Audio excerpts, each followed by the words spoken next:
నమస్కారం I witness news కి స్వాగతం. హెడ్లైన్ చూద్దాం.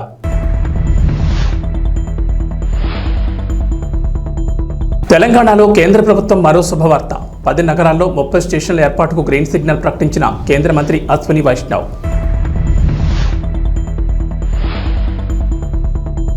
అక్రమ నిర్మాణాలను కూల్చివేస్తోన్న హైడ్రా అధికారులు. మర్రి మారుతి విద్యా సంస్థలకు నోటీసులు జారీ. ఆధారాల ఆధారంగా ముందుకెళ్లాలని హైకోర్టు సూచన.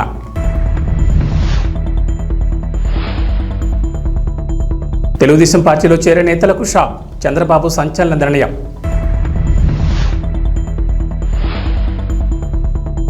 పిఠాపురం మహిళలకు పవన్ కళ్యాణ్ గిఫ్ట్. ఈ నెల 30న 12,000 మందికి చీరల పంపిణీ. సామూహిక వరలక్ష్మి వ్రతాలు నిర్వహణ.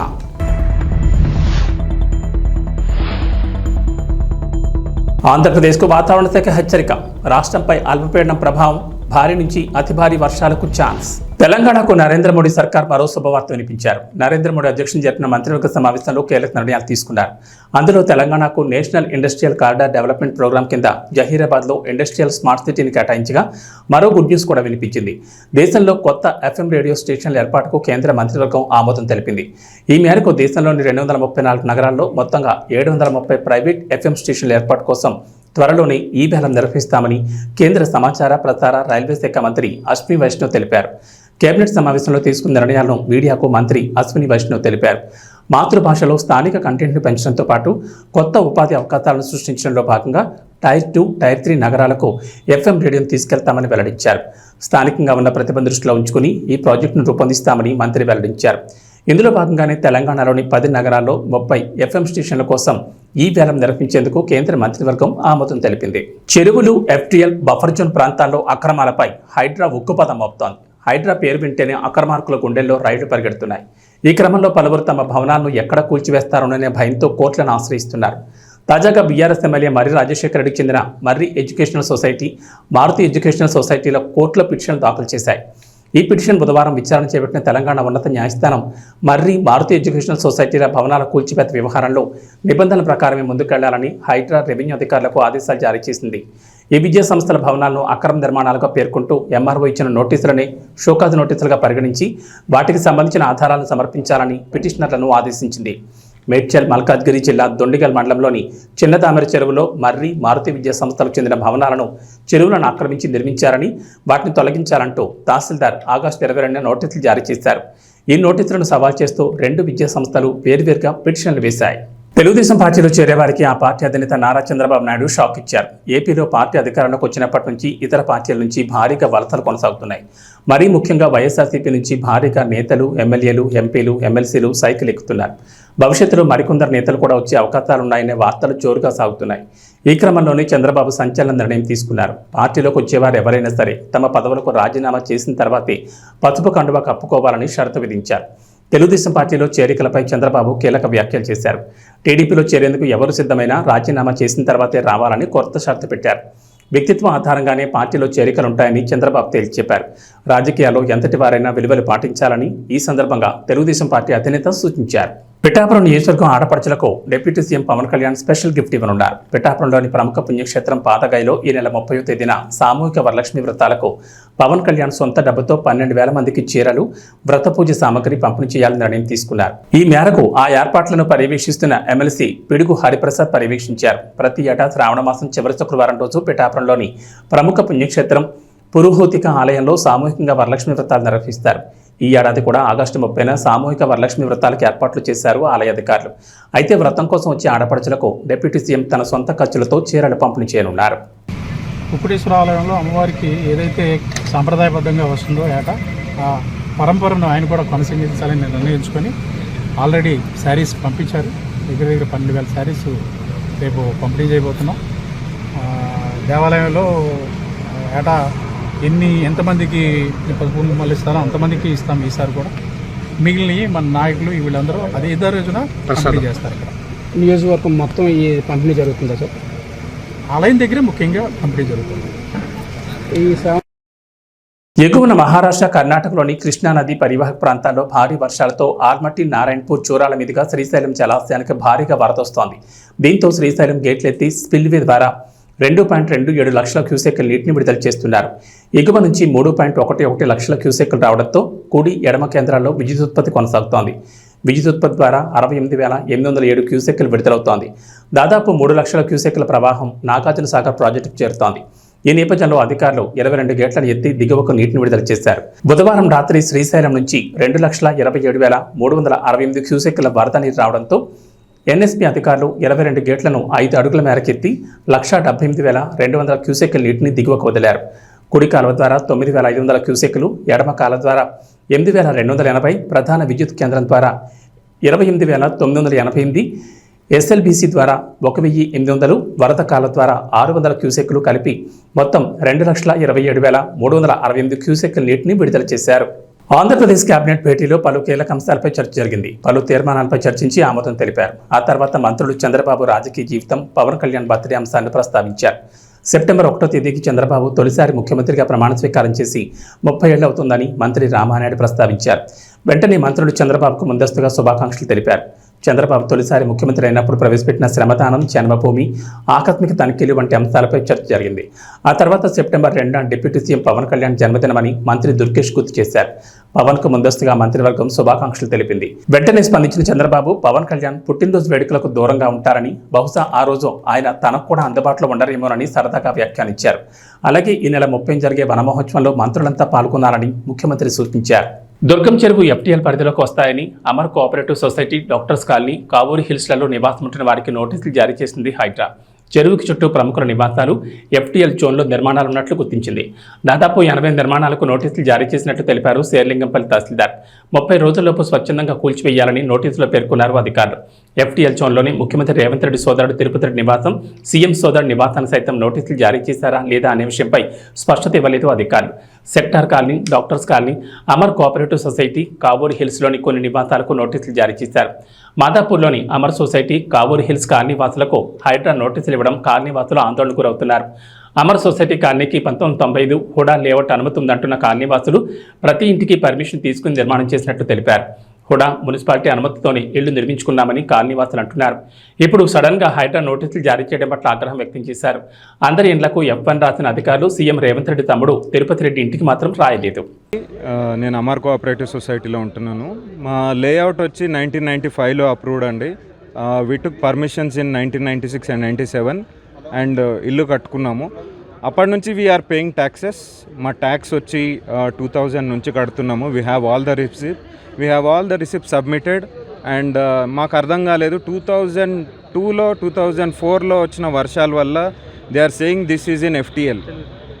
ఇది ఎఫ్టీఎల్లో ఉందని చెప్తున్నారు, కానీ ఇది ఎఫ్టీఎల్లో లేదండి. మేము కట్టుకున్నప్పుడు ఎవ్రీథింగ్ అన్ని పర్మిషన్స్ ప్రాపర్గా తీసుకొని లేఅవుట్ అన్ని చెక్ చేసుకొని కట్టుకున్న బిల్డింగ్ అండి ఇది.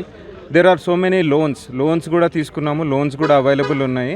ఇన్ని రోజుల నుంచి ట్యాక్సెస్ కడుతున్నాము, ఇన్ని రోజుల నుంచి వాటర్ బిల్ కడుతున్నాము, రోడ్స్ అన్నీ ఉన్నాయి. ఎక్కడ కూడా వాటర్ ఆగకుండా పైప్ లైన్ సిస్టమ్ ఉంది. ఇప్పుడు గవర్నమెంట్కి నేను ఒకటే రిక్వెస్ట్ చేసేది ఏంటంటే, మీరు మళ్ళీ ఆలోచించండి. మాకు వచ్చిన నోటీస్ మీరు ఒకసారి మళ్ళీ ఆలోచించి, వాల్టా చట్టం కూడా ఎప్పుడంటే 2002లో వచ్చింది. మా బిల్డింగ్ 2000 సంవత్సరం నుంచి ఉంది. 1995 పర్మిషన్ మాది. ఉన్నటువంటి మాదాపూర్ రాయదుర్గం చెరువు యొక్క డాక్టర్స్ కాలనీ కానీ మరియు అమర్ కోఆపరేటివ్ సొసైటీలో ఇచ్చినటువంటి కావేరీ హిల్స్ ఇలా అన్ని ప్రాంతాల్లో ఇచ్చినటువంటి ఈ నోటీసులకు వ్యతిరేకంగా మేము సిపిఎం పార్టీగా డిమాండ్ చేస్తూ ఉన్నాం. ఎందుకంటే ఈ సొసైటీ కోఆపరేటివ్ సొసైటీ ఏర్పడ్డప్పుడు రోడ్లు కానీ, డ్రైనేజ్ కానీ, ఎలక్ట్రిసిటీ కానీ, అదేవిధంగా వాటర్ బోర్డు సంబంధించిన నల్లా కలెక్షన్ కానీ ఇవన్నీ అధికారులు ఇచ్చిన తర్వాత ఇది ఎఫ్టీఎల్లో ఉందని చెప్పేసి అప్పుడున్న అధికారులు ఎందుకు నిర్ధారణ లేకపోయారు? సామాన్య ప్రజలని నడ్డివిడ్చడమే ఈ ప్రత్యామ్నాయంగా మాకు అనిపిస్తుంది. ఎందుకైతే వీళ్ళు అన్యాయం అయిపోతారు. బఫర్ జోన్ అనేది అధికారులు గుర్తించాల్సిన పరిస్థితి. ఈరోజు అధికారుల నిర్లక్ష్యం వల్ల ఈరోజు జిహెచ్ఎంసీ అధికారులు కానీ, రెవెన్యూ కానీ, ఇరిగేషన్ కానీ వీళ్ళందరూ బాధ్యతారహితంగా పనిచేసినట్టయితే ఈరోజు వీళ్ళకి ఇలాంటి పరిస్థితి వచ్చేది కాదు. Sir, retired professor of JNTU. నాకు 93లో కొనుక్కున్నాము. ది లేఅవుట్ సొసైటీ ఇది అప్రూవ్డ్ 91లో కూడా అది లేఅవుట్ అప్రూవ్ ఉండడం వల్ల కొన్నాము. దాని తర్వాత ఇల్లు కట్టేటప్పుడు పర్మిషన్స్ తీసుకోవడము జిహెచ్ఎంసీ నుంచి పర్మిషన్ లెటర్స్ ఉన్నాయి, కట్టడం అయింది. దాని తర్వాత even the occupancy letter certificate ఇచ్చారు. Next even the municipality water works వాళ్ళు డ్రైనేజీ వాటికి పర్మిషన్స్ ఇది ఇచ్చారు. అందరూ నిలబడి ఉంటున్నాము living for last 30 years. So ఇప్పుడు వచ్చి 3rd August డేట్ ఏదో తహసీల్దార్ వాళ్ళు వచ్చి వాళ్ళు అంటించిపోయారు ఇంటికి. 10th నాడు అంటించారు. డేట్ అది 3rd వేశారు, కానీ 10th కూడా 12th నాడు ఇచ్చారు. సో ఇది ఏంది అని చెప్పి మేము మళ్ళీ రిప్రజెంటేషన్ ఇచ్చాం. ఇవన్నీ ఉన్నాయి, why you given that it is FTL ఇవన్నీ చూసుకోవాల్సిన బాధ్యత హుడాది దెన్ HMDA వాళ్ళది కదా. మేము కొనుక్కునే వాళ్ళకి మాకేం తెలుస్తుంది ఇవన్నీ. నేను doctor Gopal Reddy, Amar cooperative society, Jubilee hills. So ఇక్కడ వచ్చేసి ఇప్పుడు ఇది మాది, ఇది ఇప్పుడు ఇచ్చిన మాది నోటీస్, మాది ఇది వచ్చేసి లేఅవుట్ వచ్చేసి 1995లో లేఅవుట్ అప్రూవ్ అయిందండి. సో 1995లో హుడా లేఅవుట్ అప్రూవ్ అయింది. హుడా లేఅవుట్ 1995 అప్రూవ్ అయిన తర్వాత ఆ తర్వాత దీనికి సంబంధించి కొన్ని పర్మిషన్లు తీసుకొని అందరూ ఇల్లు కన్స్ట్రక్షన్ చేయడం జరిగింది. 1995 నుంచి 2005 వరకు ఇప్పుడు ఏమైనా బిల్డింగ్స్ చూస్తాను 20-25 సంవత్సరాల పాత బిల్డింగ్స్, చాలా మటుకు పాత బిల్డింగ్స్ ఉన్నాయి. అవన్నీ కట్టుకుంటూ అది ఇక అప్పులు చేసి ఇక ఉన్నాయి లేని అన్ని తీసుకొని ఇల్లు కట్టుకోవడం స్టార్ట్ చేసినారు. ఈ తర్వాత 2010లో వచ్చేసి ఏదో ఇరిగేషన్ డిపార్ట్మెంట్ నుంచి FTL అని చెప్పేసి ఒకటి వచ్చి వాళ్ళు వచ్చి వెరిఫై చేసి 2010లో కూడా ఆగస్టులో మనకు అందరికీ తెలిసిందే, మనం పాత రికార్డు చూస్తే తెలుస్తుంది. అప్పుడు ఒకసారి భారీగా వర్షం పడ్డది, ఒకటే రోజు 24 సెంటీమీటర్ల వర్షం పడిన సిటీలో చాలా అలకూలం అయింది. అప్పుడు చాలా పెద్ద లోతట్టు ప్రాంతాల్లో చాలా ఇట్లలో కూడా డిస్టర్బెన్స్ జరిగింది. ఆ టైంలో వాళ్ళు వచ్చేసి అదే డేని వాళ్ళు ఏదో FTL కింద తీసుకుంటామని చెప్పేసి మీకు ఇక్కడ దాకా నీకు నీళ్ళు వచ్చినాయి అని చెప్పేసి దాన్ని FTL కింద చేశారు. అది కూడా ఏం మాకు ఎటువంటి నోటిఫికేషన్ కానీ ఎటువంటి ఏది కానీ శాస్త్రీయంగా చేసిన పద్ధతి కాదు. మనకి ఇంకోటి ఇప్పుడు అంతకంటే 15 ఏళ్ల కింద లేఅవుట్ ఫామ్ అయింది, 15 ఏళ్ల కింద అంతకంటే 15 ఏళ్ల కింద ఇల్లు కట్టుకున్న వాళ్ళు వచ్చేసి ఇప్పుడు 2010లో వచ్చి కుప్పం ఎంపీడీఓ కార్యాలయంలో నిర్వహించిన ప్రజా ఫిర్యాదుల పరిష్కార వేదిక కార్యక్రమంలో జిల్లా కలెక్టర్ సుమిత్ కుమార్ మరియు ఎమ్మెల్సీ కంచెల శ్రీకాంత్ పాల్గొన్నారు. ఈ సందర్భంగా అర్జీదారులు ఎంపీడీఓ కార్యాలయానికి చేరుకుని తమ సమస్యలను జిల్లా కలెక్టర్కి విన్నవించి అర్జీలను సమర్పించారు. రాష్ట్ర ప్రభుత్వం ప్రజల సమస్యలను పరిష్కరించేందుకు ప్రజా ఫిర్యాదుల పరిష్కార వేదిక కార్యక్రమాన్ని నిర్వహించడం జరుగుతుందని ఎమ్మెల్సీ కంచెల శ్రీకాంత్ తెలిపారు. ఈ కార్యక్రమంలో కడా పీడీ వికాస్ మర్మత్, జిల్లా అధికారులు మరియు తదితరులు పాల్గొన్నారు.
మాట్లాడండి, లైన్లో వచ్చేసి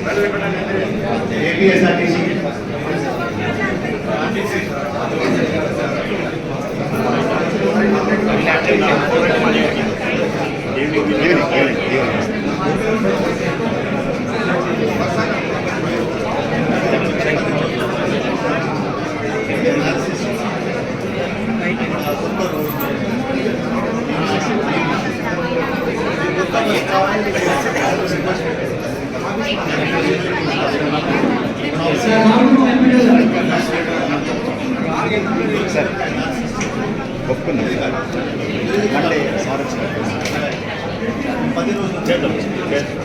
విద్యార్థి దశ నుండే చదువుతో పాటు క్రీడల పట్ల ఆసక్తి పెంచుకోవాలని, దైనందిన జీవితంలో ప్రతి ఒక్కరూ క్రీడలు, వ్యాయామం ఒక భాగంగా అలవర్చుకోవాలని, తద్వారా శారీరక, మానసిక దృఢత్వంతో ఆరోగ్యకరమైన సమాజం ఏర్పాటవుతుందని జిల్లా కలెక్టర్ డాక్టర్ ఎస్ వెంకటేశ్వర్ పిలుపునిచ్చారు.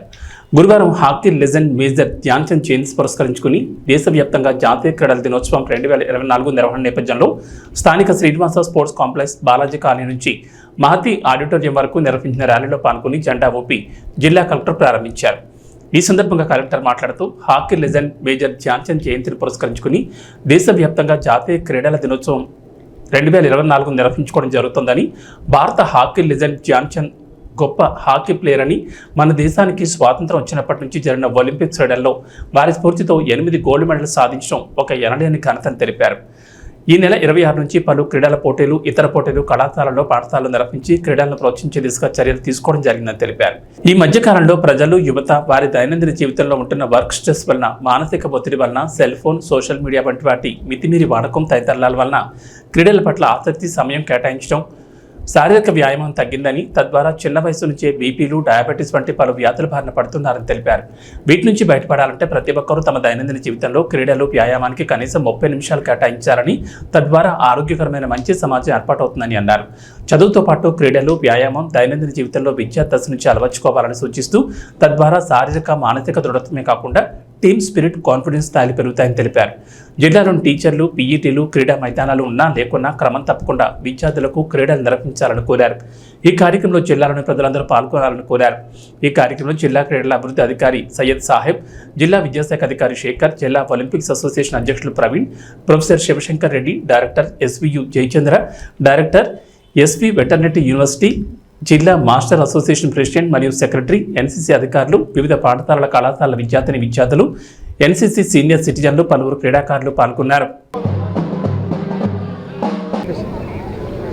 ఈరోజు మనకి నేషనల్ స్పోర్ట్స్ డే మనము జరుపుకుంటున్నాము. నేషనల్ స్పోర్ట్స్ డే మనకి గవర్నమెంట్ ఆఫ్ ఇండియా నుంచి, అదేవిధంగా మన రాష్ట్ర ప్రభుత్వం నుంచి ఇన్స్ట్రక్షన్స్ ఏమంటే, ఈ 3 రోజులు స్టార్టింగ్ ఫ్రమ్ టుడే అన్ని స్కూల్స్లో, అన్ని డిస్ట్రిక్ట్ స్పోర్ట్స్ అథారిటీ ఆధ్వర్యంలో మొత్తం డిస్ట్రిక్ట్ అంతా కూడా all sports activities, all physical fitness activities and also ఎంటర్టైన్మెంట్కి సంబంధించి అన్ని యాక్టివిటీస్ కూడా మనం జిల్లా వ్యాప్తంగా చేసుకుంటూ అందరి పిల్లల దగ్గర నుంచి పెద్దవాళ్ళ వరకు అందరినీ, ఆల్ ఏజ్ గ్రూప్స్ వాళ్ళని మనము యాక్టివేట్ చేసి ఈ క్రీడల యొక్క విశిష్టతను ఎక్కువ మనము ప్రజల్లో అందరికి కూడా తీసుకెళ్ళాలి. మనకి కాలక్రమేణా మారుతున్న పరిస్థితులు బట్టి జనాల్లో స్ట్రెస్ గురి ఎక్కువ అవుతున్నారు.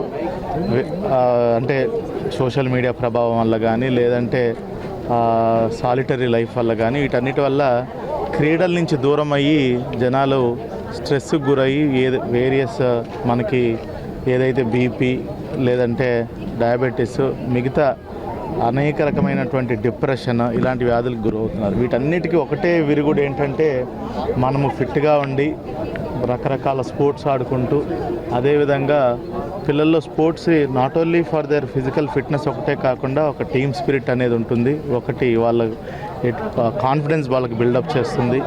అదేవిధంగా వాళ్ళు ఎటువంటి హెల్త్ ప్రాబ్లమ్స్ కూడా గురవకుండా సమాజం కూడా ఒక వెరీ యాక్టివ్గా తయారవుతుంది. సో స్పోర్ట్స్ అనేది చాలా చాలా చాలా ఇంపార్టెంట్ అండి. సో ఇంకా మారుతున్న కాలంలో మనకి స్పోర్ట్స్ యొక్క ప్రాముఖ్యత అనేది చాలా ఎక్కువ ఉంది. దాంట్లో భాగంగానే ఈరోజు మనము ఎస్వి ఆర్ట్స్ కాలేజ్లోని ఇక్కడ మనం ఈ స్పోర్ట్స్ డేని స్టార్ట్ చేయడం జరిగింది. ఆల్ లైన్ డిపార్ట్మెంట్స్ అన్నీ కూడా గేరప్ అయి ఉన్నాయి.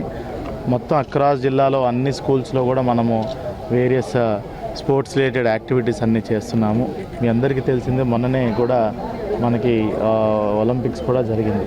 ఒలింపిక్స్లో ఒకప్పుడు భారతదేశానికి ఎంతో గౌరవ ప్రతిష్టలు అందించినటువంటి మేజర్ ధ్యాన్ చంద్ గారిని స్మరించుకొని ఈరోజు ఆయన ఐ థింక్ పుట్టినరోజుకి సంబంధించి ఈరోజు మనము స్పోర్ట్స్ నిర్వహించుకుంటున్నాం. ఒలింపిక్స్కి ఇండిపెండెన్స్ వచ్చిన తర్వాత భారతదేశానికి సుమారుగా 8 గోల్డ్ మెడల్ హాకీలో తీసుకొచ్చిందంటే అది కేవలం ఆయన ఘనత అని చెప్పాలి. సో ఆయనని మనము ముందు పెట్టుకొని ఫ్లాగ్ బేరర్గా పెట్టుకొని మనం దేశమంతటా కూడా ఈరోజు ఈ స్పోర్ట్స్ డే అనేది నేషనల్ స్పోర్ట్స్ డే నిర్వహించుకుంటున్నాము. సో మీరు ఇక్కడ చూసుంటారు, పిల్లల దగ్గర నుంచి పెద్ద వయసు వాళ్ళు, అసలు వయసుతో సంబంధం లేకుండా అందరూ చాలా యాక్టివ్గా ఇక్కడ మనము చేసుకుంటున్నాం. అదేవిధంగా I request all school teachers, అదేవిధంగా ఆల్ పీటీ మాస్టర్స్ అందరినీ కూడా పిల్లల్ని మీకు వీలైనంత గ్రౌండ్స్ ఉన్నా లేకపోయినా దగ్గరలో ఫిజికల్ యాక్టివిటీస్ అనేది ఖచ్చితంగా ప్రతి ఒక్కరికి చేపించాలి. ఎక్కువ టైం స్పెండ్ చేయాలి. చదువుతో పాటు ఈక్వల్గా కూడా వాటికి మనం టైం కేటాయించినట్టయితే పిల్లల్లో ఒక మనోస్థైర్యము, ఒక కాన్ఫిడెన్స్, టీమ్ బిల్డింగ్, అదేవిధంగా వాళ్ళు ఏదైనా సాధించగలమనే ఒక తపన, ఇదన్నీ కూడా డెవలప్ అవుతుంది apart from health benefits. So I request every one to take part in this sports national sports day. ఈ 3 days యాక్టివిటీస్లో request all the people in the Tirupati district to take part. ఈ రీ రిలీజ్ ట్రెండ్ మాట ఏమో కానీ fans దెబ్బకి theatre యాజమాన్యాలు తరల పట్టుకుంటున్నాయి. Re release cinema తమ థియేటర్లో వెయ్యాలా వద్దా అన్నట్లుగా ఆలోచిస్తున్నారు. ఎందుకంటే తమ అభిమాన హీరో బ్లాక్ బస్టర్ చిత్రాన్ని మరోసారి థియేటర్లో చూసేసరికి ఫ్యాన్స్కి పూనకాలు వచ్చేస్తున్నాయి. అసలు థియేటర్ స్క్రీన్పై బొమ్మ చూసే అవకాశం కూడా లేకుండా పేపర్లు విసరడం, స్క్రీన్ మీదకెక్కి డాన్సులు చేయడం, అరుపులు కేకలు, అబ్బబ్బో ఏమని చెప్పాలి ఆ హంగామా. ఇదంతా ఒక ఎత్తు అయితే తాజాగా అక్కినేని నాగార్జున పుట్టినరోజు సందర్భంగా రీ రిలీజ్ అయిన మాస్ సినిమాకి బీభత్సం సృష్టించారు ఫ్యాన్స్. కర్నూలులోని ఓ థియేటర్లో అయితే బాణాసంచా పేల్చి చుక్కలు చూపించారు. కర్నూలులోని ఓ థియేటర్లో మాస్ సినిమాను రీ రిలీజ్ చేశారు. అయితే సినిమా పూర్తయిన తర్వాత Nagarjuna super hit songs mash up వేశారు. హలో బ్రదర్ చిత్రంలోని కన్నెపెట్టరో కన్ను కొట్టరో పాట ప్లే అవుతుండగా స్క్రీన్ ముందు టపాసులు పేల్చారు ఫ్యాన్. ఈ దెబ్బతో థియేటర్ మొత్తం పొక్కమ్మేసింది. ఫైర్ అలారం మోగుతున్నా సరే ఫ్యాన్స్ అదే ఊపులో చిందులు వేస్తూ కనిపించారు. ఈ వీడియోలు సోషల్ మీడియాలో తెగ వైరల్ అవుతున్నాయి. ఇక వాతావరణ విషయానికి వస్తే ఏపీలో వర్షాలు కురుస్తాయంటోంది వాతావరణ శాఖ. తూర్పు మధ్య బంగాళాఖాతంలో ఉపరితల ఆవర్తనం ఏర్పడగా ఈ ప్రభావంతో ఇవాళ అల్పపీడనం ఏర్పడే అవకాశం ఉందని అంచనా వేస్తున్నారు.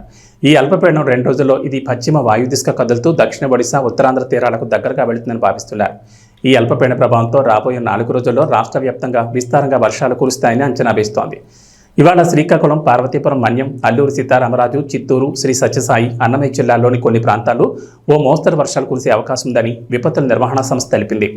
విజయనగరం, విశాఖపట్నం, అనకాపల్లి, కాకినాడ, డాక్టర్ బిఆర్ అంబేద్కర్ కోనసీమ, తూర్పుగోదావరి, పశ్చిమ గోదావరి, ఏలూరు, కృష్ణా, ఎన్టీఆర్, గుంటూరు, బాపట్ల, పల్నాడు, ప్రకాశం, నెల్లూరు, తిరుపతి, కర్నూలు, నంద్యాల, అనంతపురం, కడప జిల్లాల్లోని కొన్ని ప్రాంతాల్లో తేలికపాటి వర్షాలు కురిసే అవకాశం ఉందని అంటున్నారు. ఏబీ బులెటిన్ విశేషాలు. నమస్కారం.